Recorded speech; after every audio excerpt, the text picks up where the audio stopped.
I forgot. Okay. Let me just, on your previous interviews, okay, can you hold on for a while? Okay. On one of your previous interviews, you spoke about removing the English and the Afrikaans part on the national anthem. Can you explain to us why would you want to do this?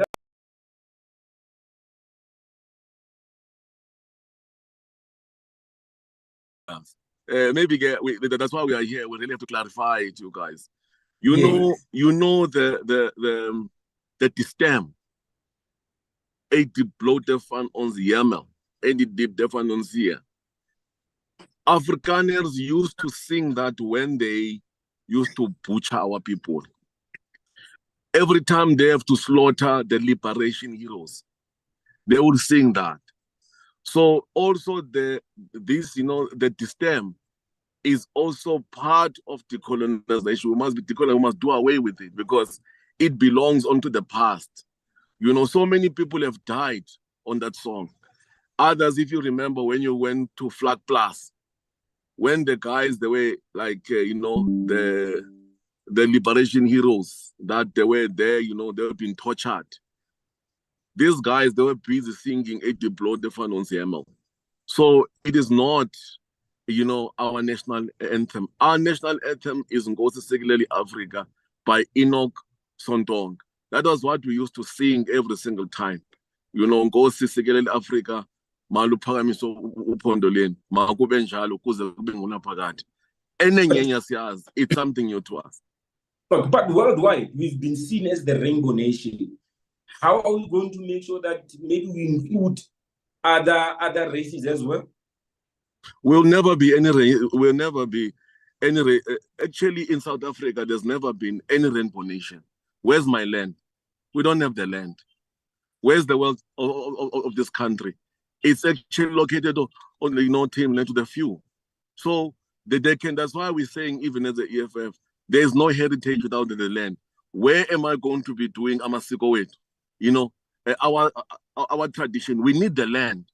We need the economy of this country. How can you do the nationalizing of men's banks and mines? You need to expropriate the land for equal distribution, because currently the land, almost 80% of the land is actually considered net to the few, whereas you've got 13% rest, being with us blacks. And then, as you can see in Deep Slot, those people, they are staying there, squashed like, the sardines. So you can't say that rainbow thing is just a superficial thing, just to, it's a sugar coating. But we can never be. That's why you are having the racial, tension that are really, that are really happening now, because our people don't have the land, there's no jobs and everything. So before we can talk anything else, we want our land back, and we want this economy to be distributed to each and everyone. Everyone needs to benefit here. Then we can start to talk about this recognition and all that. We've seen buildings burning. I'm going to take this opportunity to maybe ask you this question, because you are also the MMC for public safety. We've seen buildings burning in Johannesburg. Do you have maybe a strategy how you're going to deal with the problem? Because some of these buildings are those buildings that have been abandoned. Yeah. No, look, the burning buildings is those dilapidated, condemned buildings that the EMS has done its risk assessment. We've done a risk assessment and the compliance has been done, and those buildings have been condemned. But the problem that the city had even before us was the issue of alternative accommodation. If you have to take these people out from this building, which have been condemned, to another place, but where are you going to do that?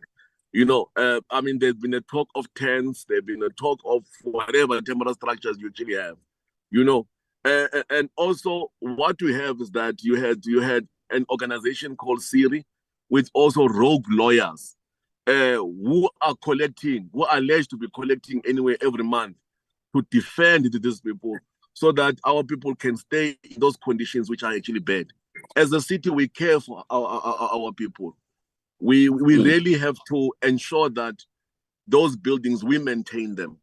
Hence, we sat down as a public safety and in the engagement with the people of the building, because we're able to call them down and tell them that the building isn't. And what is making it worse is that these buildings, our people, they build shacks, which are highly flammable. Yeah, so the problem that we had was to take them from these condemned buildings to an alternative one. But what we found out is that some of our people do actually, they afford some of them. And then you've got those who don't afford. Others, when we did an audit, because before we move people, we do an audit to check the socio-economic status of each and every person. So we find that others are earning anywhere between 6,000 and 40,000, especially in Casamia and the other areas like, your Remington and your Venin Court. So we said, instead of having a blanket removal, let's look at a person by person and check if the person can afford. Then we can ask that person, maybe go and get accommodation for him, a low cost, accommodation. We've been doing that. We've cleared one building called Metro building in Hillbrow. So, but now luckily we have a JMP pound now that we've donated to. We actually gave to Joshko. So Joshko is going to build some temporary structures for our people, so that those people who were housed, the people who were in that bent building in corner of Albertina and Delvas, they'll be moved there. And also the people of Remington will be moved there. And I even said to them, please make also accommodation for people in Venin Court. Because Venin Court is dilapidated, and also there's a criminal element around that area because it's huge crime. People are getting killed there and others are getting marked. So that building, we really have to close it down and renovate it. So we are in that process. The only thing when that team is the issue of alternative accommodation. That's all. And our people, our people, they don't like they don't like shelters. I was funny shelters. Okay, but my question is, when you are collecting data, are we only having South Africans there, or we are also having foreigners as well? Look, let me be honest with you. Maybe no one has actually asked me this question. That's why I've been saying to actually them, when I deal with crime, I don't bring in a nationality. When I do my work, I don't want to bring in this nationality because it makes us to fight, really. You know what I mean? It makes us to fight because you need to come to the root cause. What makes buildings to be hijacked? And then go to the root cause. I mean, obviously, we found, I'll get into that in terms of who are the main culprits that are doing that. You see, when we did, the thing is, when we did the audit at the Remington, we found a lot of our people coming from KZN, others coming from the Eastern Cape. And there even the Minister Pegitele can attest to that. When he was launching his Operation Shoshanela, we did a raid there, not a raid per se, but we did an inspection of that area. When we went to Venin Court, it was the same thing. When we went to another building called, it is called the Greenhouse. It's a greenhouse building, but it is privately owned. We found that we had a lot of people coming from Mozambique, coming from Nigeria, coming from Zimbabwe, everywhere. And there were also some South Africans which are coming from KZN and the Eastern Cape. Because what we found, and people have told us that other people who were South Africans used to stay there, they move out to get, for greener pastures. But what they do is that they actually lease to our African brothers. So it is complicated network of that nature, where you find that the other ones is probably 50%, 30% people from outside, and then you got the people coming from actually here. But I didn't want to really deal with that because it's going to shift the focus and it's going to make us to really fight, because I call it an scapegoatism of that nature, in terms of saying that is the foreigners this, foreigners that, is this one and this ones. It's we need to deal with this thing decisively as it is. We found that there are lawyers, rogue lawyers, who are working and hijacking these, the buildings and assisting some people. There's a guy called Jan van der Bos. Jan van der Bos and his cousin, they're actually having a law firm. They've been alleged to be hijacking there. A building called Tafelberg. And there are many of them. And then there's another one that they actually fingered as well. It's actually Fermag. And then some of the building, you'll find that there are white people who are owning them, but they don't renovate them. There's no maintenance there. They're just collecting money. For example, I think we need time. I think we need time whereby we're going to be talking about this issue alone of these buildings and what are you doing to make sure that our people are safe. But my last question is, banning of buildings, it is not just the only problem. You are also having the Zamazama problem. How are you dealing with it? Because you came out strong in terms of condemning it. Are you dealing with it? Are you winning? How far are you with it? Look, now currently in the regions, there are operations which are actually happening. For example, on Saturday, there was an operation around the area again at the Rivoli and Amatole, yes. There, you see what you're currently doing, that we're doing what is called a disruptive operation. We are taking their, their weapons. We are confiscating their weapons. We are taking their, the pendukas. A penduka is a very important instrument to really penduka, the whole gold. So if you disorganize them, they become very angry. So we are having that, so we're having what you call the maintenance, operation which are happening there. We do have JMPD on a regional level. So we are working now in terms of I'm trying now to tell them that I'm not a police.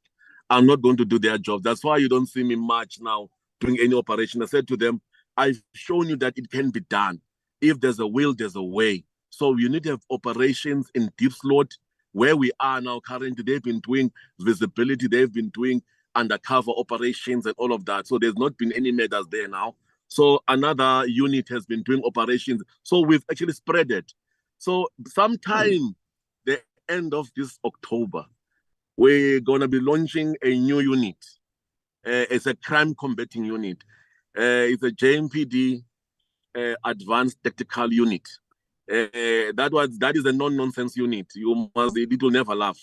It's going to be regional based, and when we're going to have our operation center at the Martin Day, we are going to have a 3 months what is called an incubation period, where they will never breathe, and they must watch out, because in that incubation period, if any thug or anyone takes out a gun and points it at the law or officer, he will meet his maker. We are not playing that time. We're going to doing search and seizure in taverns everywhere. So there will be a moment of what I call an incubation, where criminals will never be allowed to breathe in the city of Johannesburg alone. They'll be given what is called a free pass, but I don't want to say it here. Is that let us go down, and combat this. We've said to them, maybe I might have another time to explain it to you, because it is a very costly exercise because of the shift arrangement. But we said to people that let us forget about shifts, let us forget about these things, and let us be on the flexi times. Let us all come out, because something that you did not know, and the country did not know. If you have 70 officers, let's make it very simple for you. If you've got 100 officers, even SEPs as well, if you hire 100, but in the way that we are working currently, per shift, you will be having only 20 people per shift. But you must work out your maths. So if you have 100 a shift, you'll be having 20, which is not enough. So I said to them that let us come out of the shift arrangement. Let us do a standby allowance. So we're actually gonna be introducing what is called, the standby allowance. That makes them to have a capacity now of close to 80% of our police coming out. So you should be seeing a visibility of our police now. So if you want to get out of shift, you must pay them, because they are very tired. They are on a 4-day in, 4-day out shift, of which we are supporting it, because they got fatigue. But if you have to get them out, you need to pay. That is what I suggest to SAPs. If they want a police visibility to increase, they need to give the police more money. They need to introduce a standby allowance so that police, they can come out of their shift and actually work more hours. Because currently, 4 day in, 4 day out, 100 cops that you hire, you must know that your efficiency will be 20 or 18. That's all. That's why I'm a panya. You never see them. Due to time, let me just cut you there and say your last words, particularly when it comes to the issue of the renaming of Willian Nicol to Winnie Mandela Street. Sorry, my? Your last words. Oh, no. We, as the economic freedom fighters, we support it 100%. And also, we're not going to stop there. The caucus of the EFF has also put up a motion to change Orlando Stadium as well, to be named after Winnie Mandela. But also we urge the NC and everyone to support the motion again that was put up by the Commander-in-Chief to change Cape Town Airport into Winnie Mandela Mandela. So we need to revisit that so that we actually change that airport, to be that. So yes, so we were very happy. It has been long. It has been a long 2-year journey, but we are happy that our motion that we've amended has finally came into realization right now. Thank you. Doctor, thank you for your time. That was Dr. Mgcini Tshwaku talking to us from the Economic Freedom Fighters. He's also the MMC of Public Safety in the city of Johannesburg. We were talking to him about the renaming of Willian Nicol Street to Willian Nicol Drive to Winnie Mandela Drive. Today, he gave us the EFF's view, where we also tried to find the African National Congress in the city of Johannesburg. Thank you from us. Let's meet next time. Thank you. Thank you.